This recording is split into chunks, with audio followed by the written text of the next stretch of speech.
जो धम्म को देखेगा, जो धम्म को पहचानेगा, वो बुद्ध को देखेगा।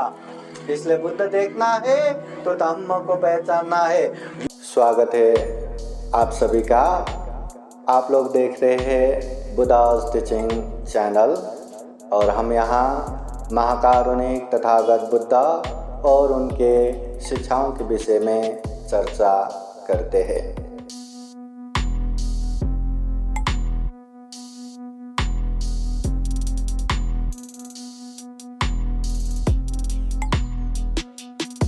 समन्त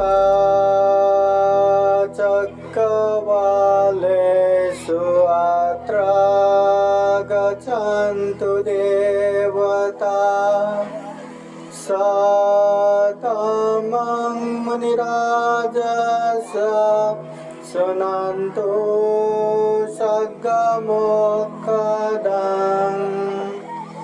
धम्मश्रवणकालो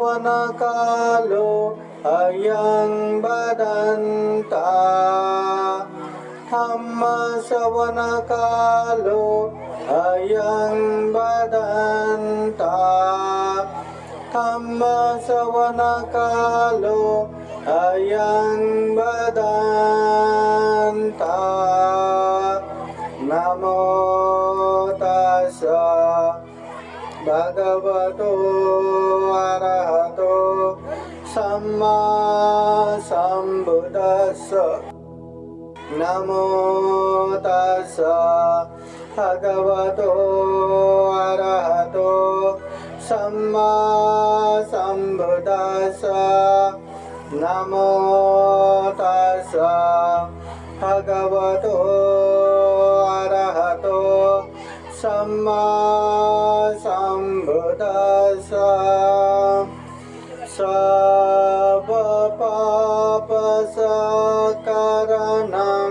कुशलस्य उपसम्पदा सच्चित्तपरियोदापनं एतं बुद्धानुशासनम्।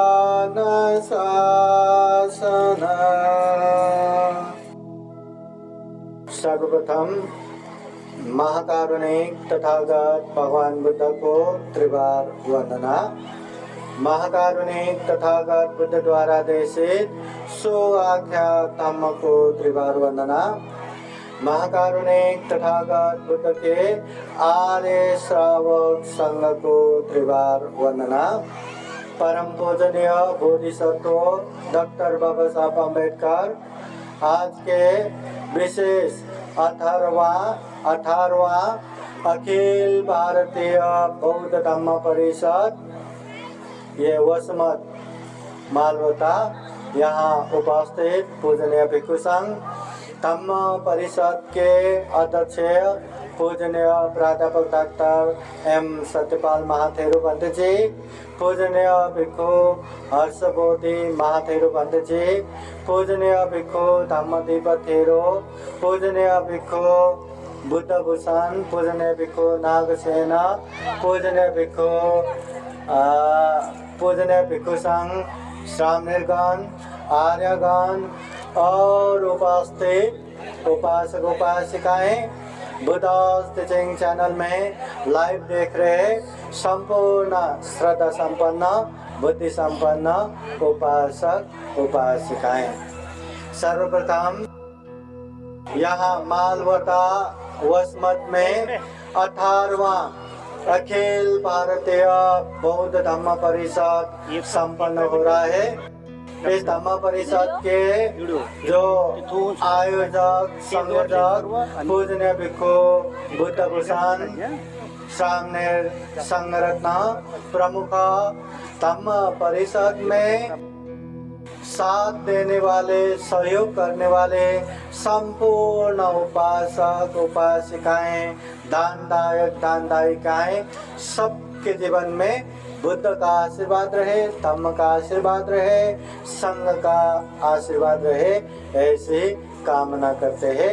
बोलिए साधु साधु साधु। महाकारुणिक तथागत बुद्ध होने के बाद गांव, नगर, जनपद, देश देशांतर चारिका करते हुए ढेर सारा उपदेश देते हैं। और वो एक एक उपदेश हमारे जीवन सुखमय बनाने के लिए, शांतमय बनाने के लिए प्रशस्त रहता है। तथागत बुद्ध एक एक उपदेश देते हैं और वो उपदेश सुन के न जाने कितने कितने भिक्षु भिक्षुनियां दुख मुक्त होते थे, दुख मुक्ति का मार्ग फल प्राप्त करते थे।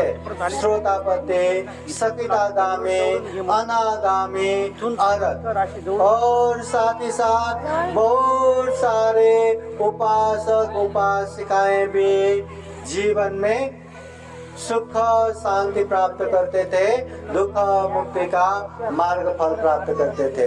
तथागत बुद्ध के एक एक उपदेश भी जीवन में सुख शांति लाने के लिए बहुत ही सार्थक सफल रहते थे। महाकारुणिक तथागत बुद्ध कहते हैं, यो धम्मं पश्यति सोमं पश्यति। जो बुद्ध को देखना चाहते हैं, जो सही में तथागत बुद्ध को देखना चाहते हैं, तो उन लोगों के लिए तथागत बुद्ध कहते हैं, जो सही धम्म को अच्छे से देखेंगे वो बुद्ध को आराम से देख लेगा। जीवन में जो धम्म को देखेगा, धम्म को बोध करेगा, समझ लो वो बुद्ध को देखे समान है। इसलिए बुद्ध देखना है तो धम्म को देखो। जो धम्म देखेगा वो बुद्ध देखेगा। जो बुद्ध को सही रूप से देखेगा वो धम्म को बोध करेगा।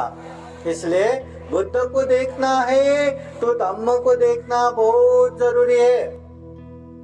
महाकारुणिक तथागत बुद्ध के उपदेश सुनते सुनते एक उपासक बुद्ध को देखते देखते इतना प्रसन्न हो गया, केवल बुद्ध को देखने के लिए वो भिक्षु बन गया। और भिक्षु बन के तथागत बुद्ध क्या सिखा रहे, क्या उपदेश दे रहे, उससे कोई लेना देना नहीं है। बस बुद्ध को ही देखते देखते रहते थे।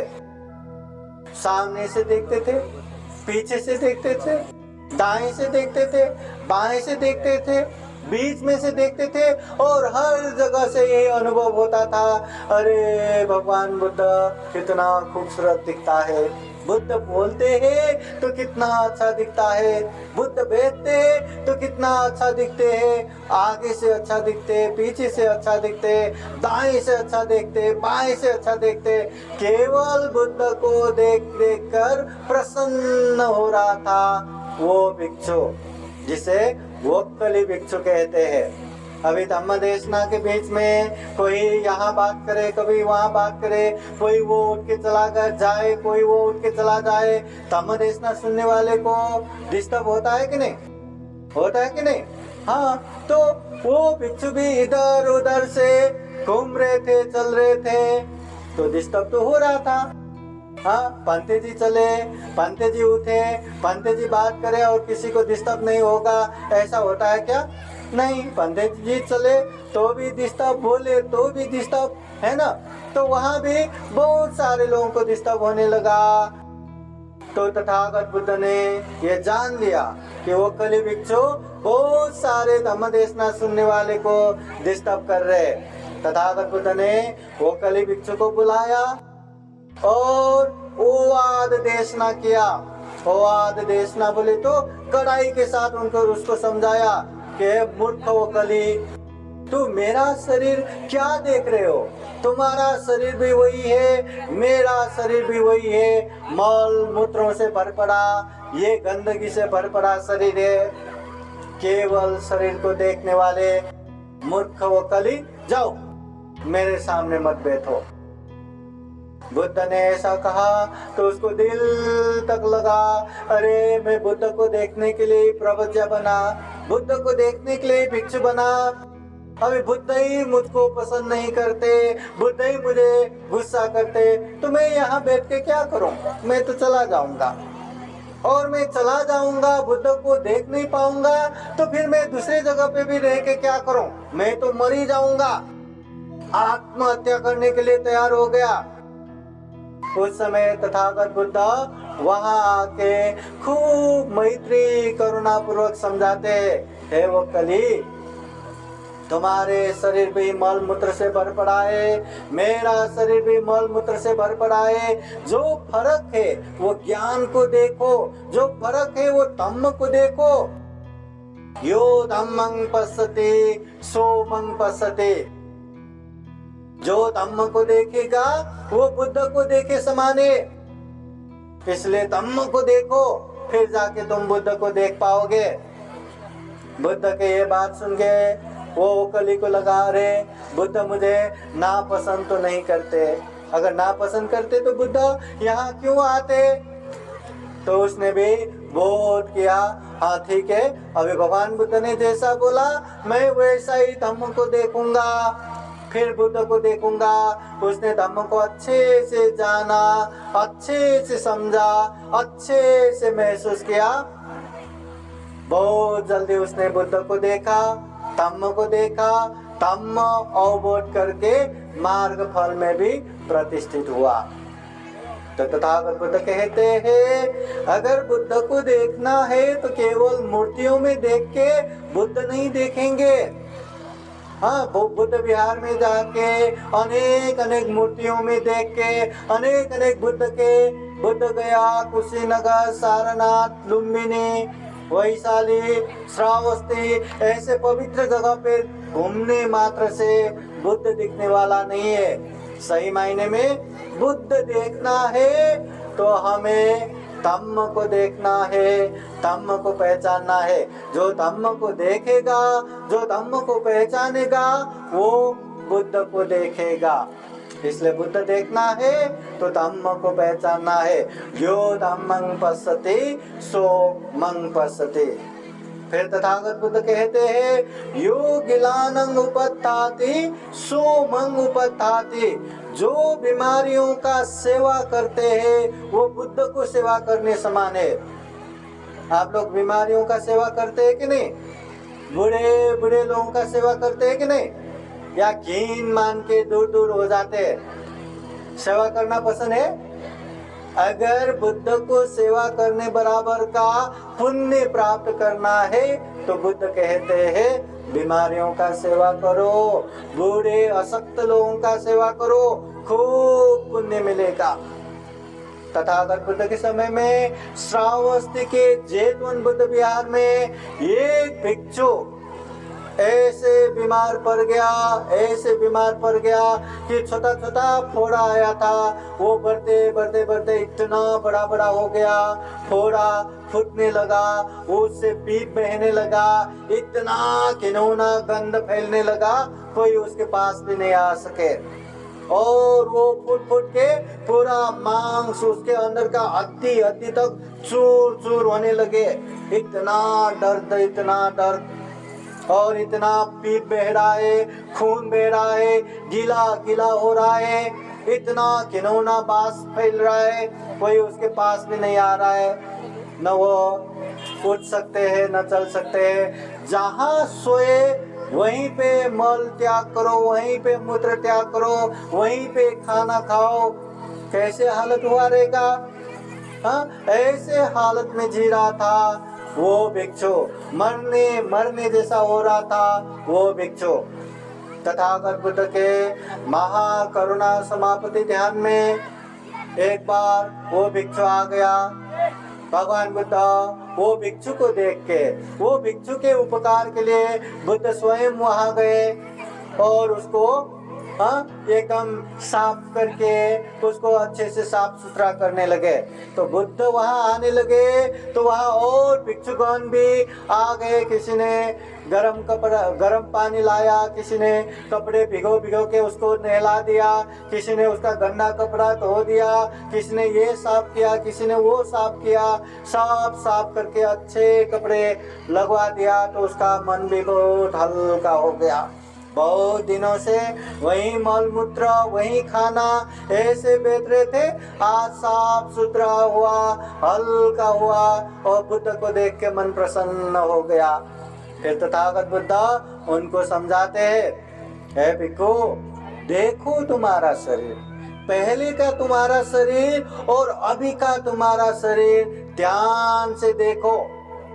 फिर वो भिक्खु सोचने लगते हैं, अरे मैं पहले कितना बलवान था, कितना खूबसूरत था, मैं जो मर्जी वो कर सकता था, मगर देखो अभी मेरा हालत, मैं बीमार हूँ, मैं अशक्त हूँ, मेरा शरीर जीर्ण हो चुका है, मेरा शरीर घिनौना हो चुका है, मैं अपनी इच्छा से कहीं चल नहीं सकता, कहीं जा नहीं सकता।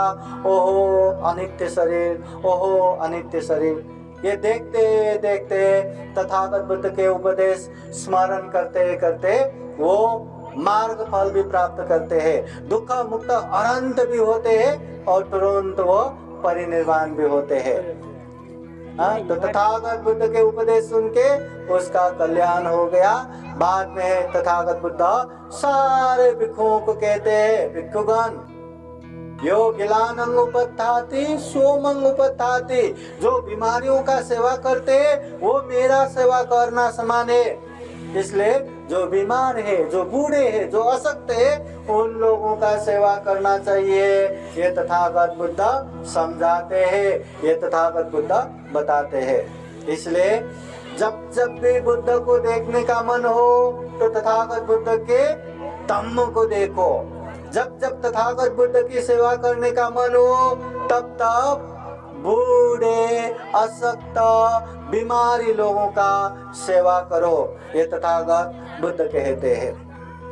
फिर तथागत बुद्ध कहते हैं, तुम में ही की चंगा तपंग अखा तारो तथागता, करना तुम्हें ही है, चलना तुम्हें ही है, जो भी करना है, जो भी धम्म मार्ग पे चलना है वो हमें ही चलना है, वो हमें ही करना है। हमारे लिए कोई करके देगा ये आस में मत रहो, हमारे लिए कोई करके देगा ये भ्रम में मत रहो। दुख मुक्त होना है तो हमें ही होना पड़ेगा, हमें ही वो मार्ग फल पे चलना पड़ेगा। हमारे लिए कोई चल के देगा या कोई हाथ उठा के तथास्तु करके वरदान देगा, ऐसा होता नहीं है। उपासक उपासिकाएं ये व्यवहारिक जीवन में भी देखो, जो जो धम्म करता है, जो जो अच्छे पुण्य कर्म करता है वो जीवन में खूब सुखी रहता है, खूब संतुष्ट रहता है। और जो जो धम्म कार्य में आगे नहीं बढ़ता, जो जो पुण्य कार्य नहीं करता, वो देखो चाहे उसके पास पैसा हो ना हो पर वो हमेशा चिड़चिड़ा रहेगा, हमेशा दुखी रहेगा, हमेशा अशांत रहेगा। जैसा हम करते हैं परिणाम वैसा ही आता है। जीवन में पुण्य करेंगे तो सुख शांति आएगा, पाप अकुशल करेंगे तो दुख अशांति आएगा। इसलिए जो करना है हमें ही करना है। जीवन में सुख चाहिए, शांति चाहिए तो पुण्य हमें ही करना है, धम्म हमें ही करना है। हमारे लिए कोई करके देगा ऐसा होता नहीं है। इसलिए बुद्ध बार बार कहते हैं, तुम में ही किचंगा तपंग, करना तुम्हें ही है। बुद्ध केवल मार्ग दिखाता है, रास्ता दिखाता है। बुद्ध ने खूब खूब मैत्री करुणा रखते हुए हमें दुख के विषय में भी बताया, दुख के कारण के विषय में भी बताया, दुख मुक्त निर्वाण के विषय में भी बताया और दुख मुक्त निर्वाण पहुंचने का मार्ग, आर्य अष्टांगिक मार्ग, शील समाधि प्रज्ञा का मार्ग, वो उपदेश भी बताया। तो तथागत बुद्ध ने खूब अच्छे से ये दुख और दुख मुक्ति का उपदेश दिया है, तो वो हमें अच्छे से जानना है, समझना है और पालन भी करना है।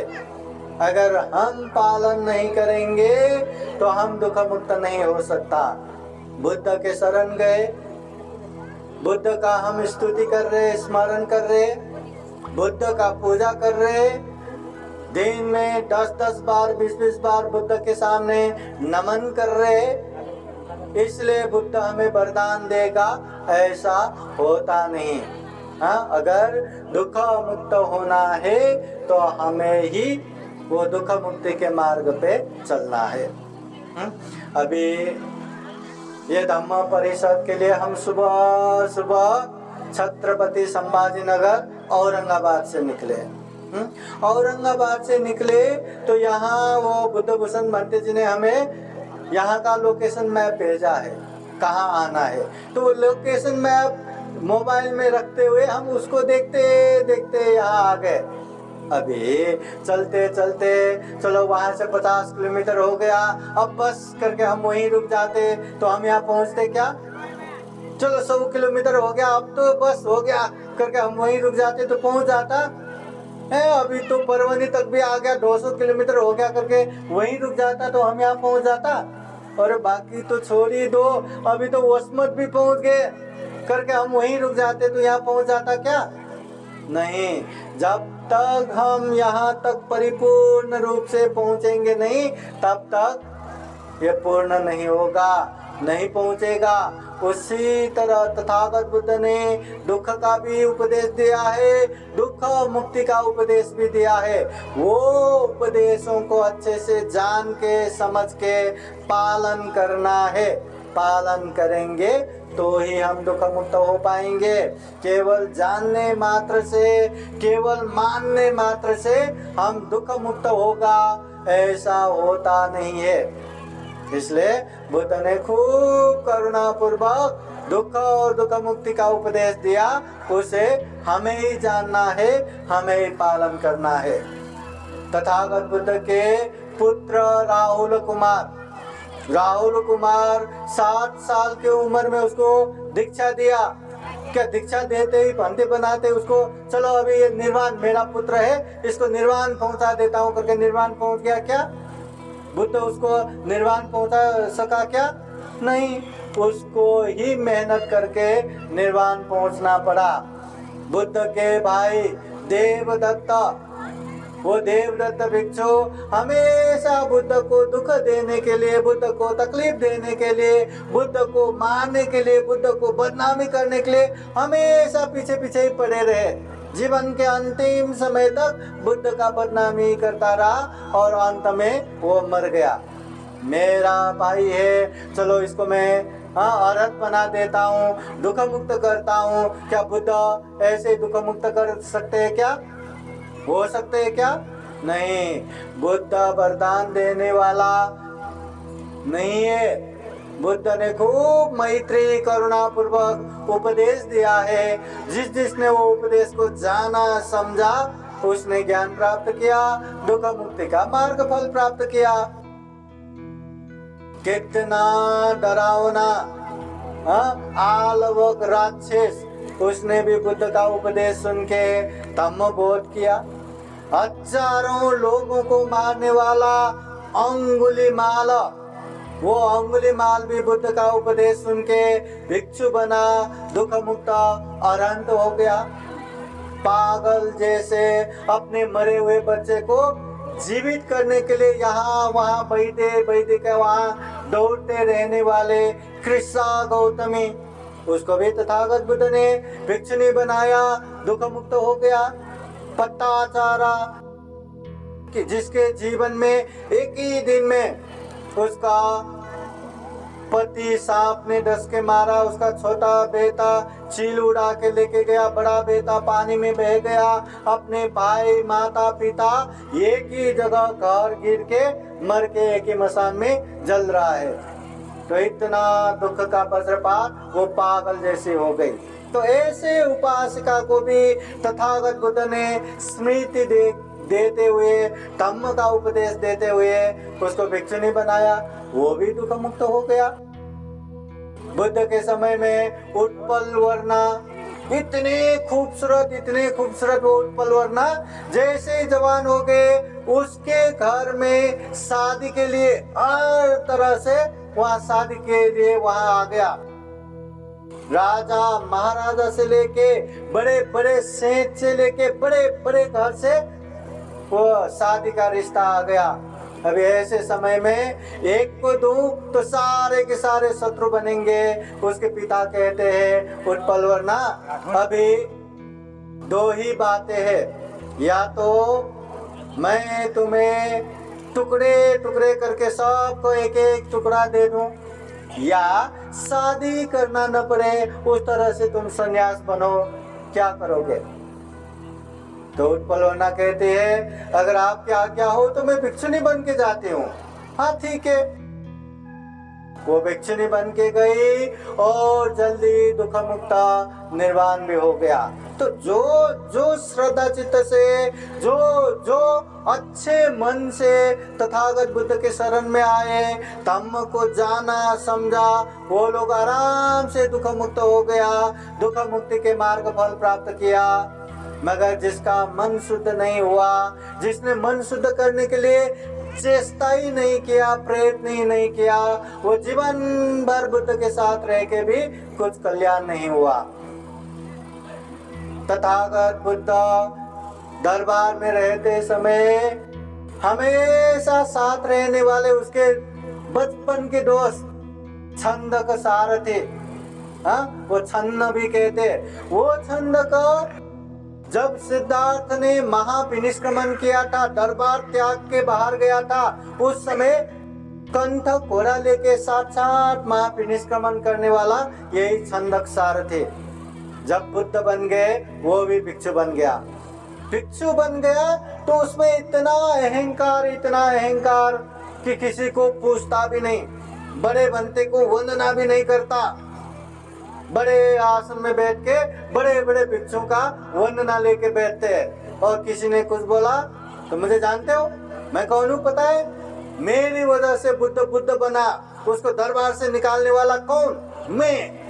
ऐसा इतना अहंकार, किसी की बात नहीं मानते।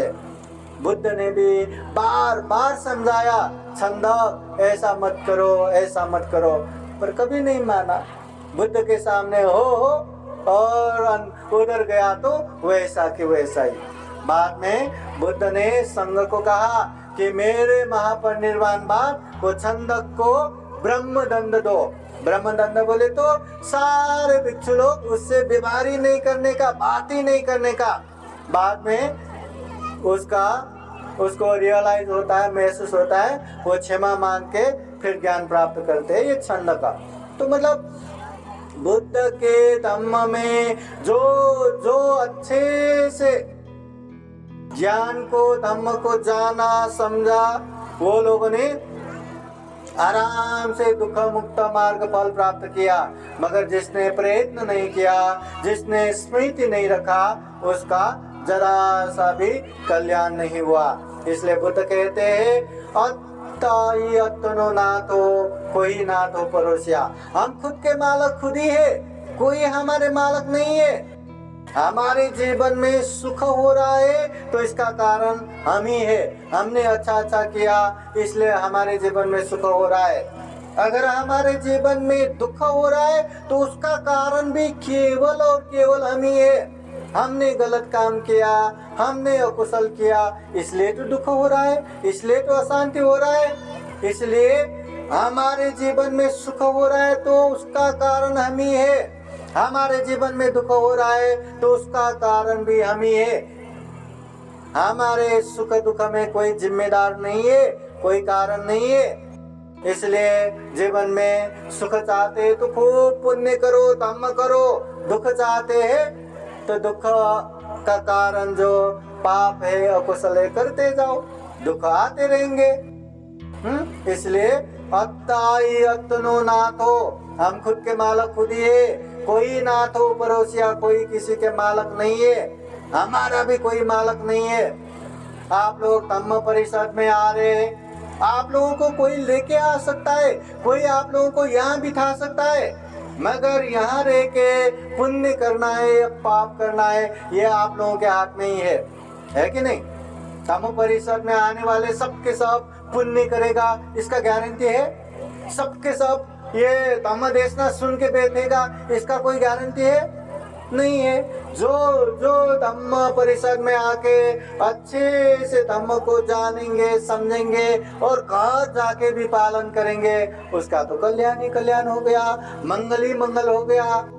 पर धम्म परिषद में जाना है करके बस आ गया, यहाँ वहाँ घुमा, यहाँ वहाँ फोटो खींचा, यहाँ वहाँ खाना वाना खाया, इधर उधर गप्पे मारा और चले गए। क्या फायदा धम्म का? न धम्म की बातें सुना, न धम्म देशना सुना, न धम्म को बोध किया, न धम्म को पालन करेंगे, क्या फायदा? केवल धम्म परिषद में आया इसलिए आप लोगों को सुख मिलेगा, इसलिए आपको शांति मिलेगा, ऐसा होता नहीं। धम्म करेंगे, पुण्य करेंगे तो ही सुख शांति मिलेगा। और धम्म करना है, पुण्य करना है, ये आप लोगों को बुद्धवाणी उपदेशों में सुनने को मिलेगा। इसलिए खूब पुण्य करना चाहिए, खूब धम्म करना चाहिए। अगर हमें जीवन में सुख चाहिए, शांति चाहिए, तो खूब खूब पुण्य करते रहना है, करते रहना है, करते रहना है। तथागत बुद्ध कहते हैं, पඤ्ඤावन्त स अयं धम्मो, ये जो धम्म है प्रज्ञावानों के लिए है। हर चीज में प्रज्ञा चाहिए, विशेष ज्ञान चाहिए। धम्म देशना भी प्रज्ञा पूर्वक सुना तो खूब अच्छे से सुन पाएंगे, दान दिया तो खूब अच्छे से दान दे पाएंगे, शील पालन किया तो खूब अच्छे से शील पालन करेंगे, ध्यान साधना किया तो भी खूब अच्छे से ध्यान साधना कर पाएंगे। अगर प्रज्ञा नहीं हुआ तो ये धम्म परिषद में रह के भी ये जो बनते आए हैं, आप लोग बैठे हैं, ये धम्म देशना हो रहा है, भोजन हो रहा है, ये वो हो रहा है, कर्म कांड जैसा ही होगा। धम्म परिषद में ऐसा ही होता होगा या ऐसा ही होता है, बाद में भी वैसा ही होगा, बस कर्म कांड की तरह चलेगा। मगर प्रज्ञा पूर्वक धम्म परिषद में सहभागी हुआ तो जीवन का इतना बड़ा ये पुण्य है कि इतना अच्छा धम्म सुनने को मिला, इतना अच्छा धम्म जानने का मौका मिला, इतना अच्छा धम्म को बोध करके दुख मुक्त मार्ग पे चलने का मौका मिला। इसलिए ये प्रज्ञा पूर्वक हर चीज करेंगे तो बहुत अच्छा है। जो भी हम पुण्य करते हैं, हाँ, शील पालन करते, ये हमारे जीवन में धम्म करने के लिए, शील समाधि के लिए, समाधि प्रज्ञा के लिए, और प्रज्ञा दुख मुक्ति के लिए। अगर दुख मुक्त भी होना है तो प्रज्ञावान बनना ही है, ये तथागत बुद्ध कहते हैं। उपासक उपासिकाएं, आप लोग धम्म की बातें सुन रहे, धम्म देशना सुन रहे, तथागत बुद्ध जो धम्म का उपदेश देते, बार बार बुद्ध कहते, सुनाथ धारेथ चराथ धम्म, ये धम्म जो है सुनाथ, सुनो, सबसे पहले धम्म को सुनो। आप लोग सुन रहे क्या? धम्म की बातें सुन रहे, सुनो। फिर तारे तो वो जो सुनते उसको धारण भी करो, संग्रह करो। जरा था जो धम्म आपने सुना, जो धम्म आपने धारण किया, उसको चिंतन मनन करो, परिचय करो। कोई भी बातें बनते ने बोला हो या किसी ने भी बोला हो, साधु साधु साधु करके पालन करे, ऐसा नहीं होता। पहले धम्म को सुनो, धारण करो, फिर परिचय करो। हर पीला धातु सोने का नहीं होता, उसको अनेक तरह से परिचय करने के बाद, संतुष्ट होने के बाद, अच्छा ये सोना है, ये सोना नहीं, फिर वह निर्णय होता है। उसी तरह धम्म जो सुने हैं उसको अच्छे से परिचय करना है। अच्छे से परिचय करने के बाद अच्छा लगा तो पालन करना है। अच्छे धम्म करो ना, नंतर करो ना, नंतर करो ना करके बैठना नहीं है। बाद में करके नहीं बैठना, कल करेंगे करके नहीं बैठना।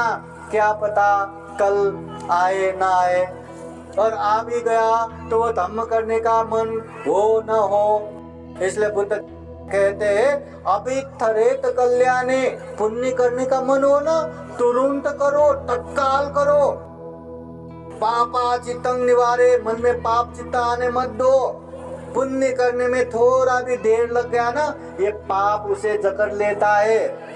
कभी कभी आप लोगों ने महसूस किया होगा कि आज मैं दान देता हूँ, मैं दान देता हूँ, और दान देने का मन हुआ, तुरंत दान नहीं दिया तो बाद में लगेगा नहीं इतना क्यों दूं, थोड़ा कम ही देता हूँ। फिर थोड़ी देर बाद नहीं अभी यहाँ क्यों दूं, मैं अपने घर में ही बुला के दान दूंगा। वार दिवस आ रहा है, जन्मदिन में दान दूंगा, पुण्यतिथि में दान दूंगा, मैं घर में बुला के दान दूंगा। और बाद में वो घर में बुलाने का काम 1 साल में भी आएगा नहीं आएगा पता नहीं। इसलिए पुण्य करने का मन हो तुरंत करो, पाप को आने मत दो। पुण्य करने में जरा सा भी देर लग गया तो वो पुण्य नहीं कर पाते। इसलिए पुण्य करो, तुरंत करो, ये तथागत बुद्ध कहते हैं। हाँ, तो धम्म ऐसा है, सबसे पहले सुनो, उसको अच्छे से धारण करो, उसे अच्छे से चिंतन मनन करो, और अच्छा लगा तो पालन करो, अच्छा नहीं लगा या समझ में नहीं आया तो उसको साइड में रखो, पर जो अच्छा लगे उसे पालन करते जाओ।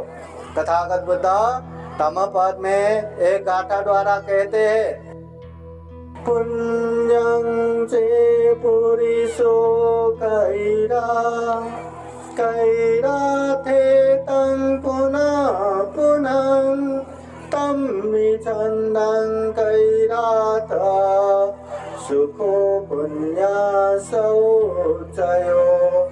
पुण्यं चे पुरुषो कैरा, इंसान है तो पुण्य करना चाहिए, धम्म करना चाहिए। कैरा थे तंग पुनः पुनः, बार बार बारंबार करना चाहिए। तम्मी चंदन कैरा था, ये पुण्य करने से हमें क्या मिलेगा? बुद्ध कहते हैं सुखो पुण्य सौचयो, उच्च प्रकार के सुख मिलता है, महान सुख मिलता है। इसलिए हमें पुण्य करना चाहिए, धम्म करना चाहिए।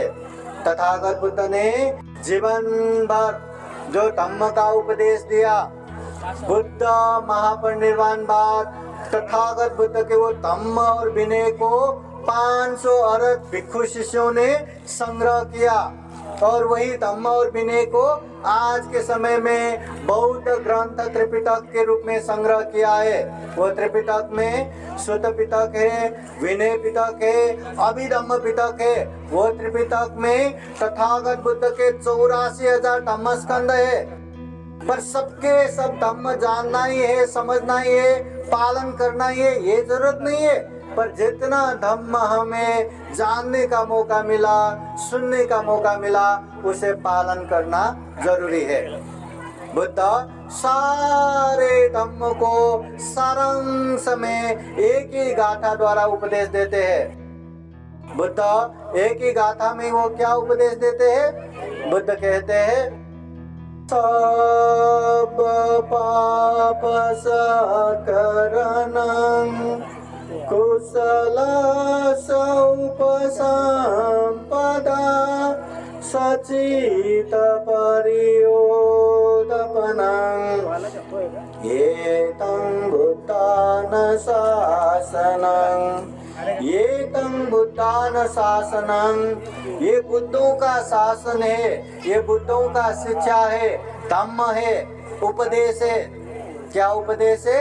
सब पाप सकरणं, कुछ भी पाप नहीं करो, जितने भी पाप है उससे दूर रहो। कुशल से उपसंपदा, जो कुशल है, पुण्य है, उसे करते जाओ। सचित परियोदपनं, अपने चित्त को परिशुद्ध रखो, पाप मत करो, पुण्य करो, चित्त परिशुद्ध करो। ये 3 बातें, ये 3 उपदेश बुद्ध सारे धम्मों के सारांश में उपदेश देते हैं। अगर पाप से दूर रहा, अगर पुण्य कार्य में आगे बढ़ा और अपने चित्त को परिशुद्ध रखा, तो हम सभी दुखों से मुक्त हो सकते हैं।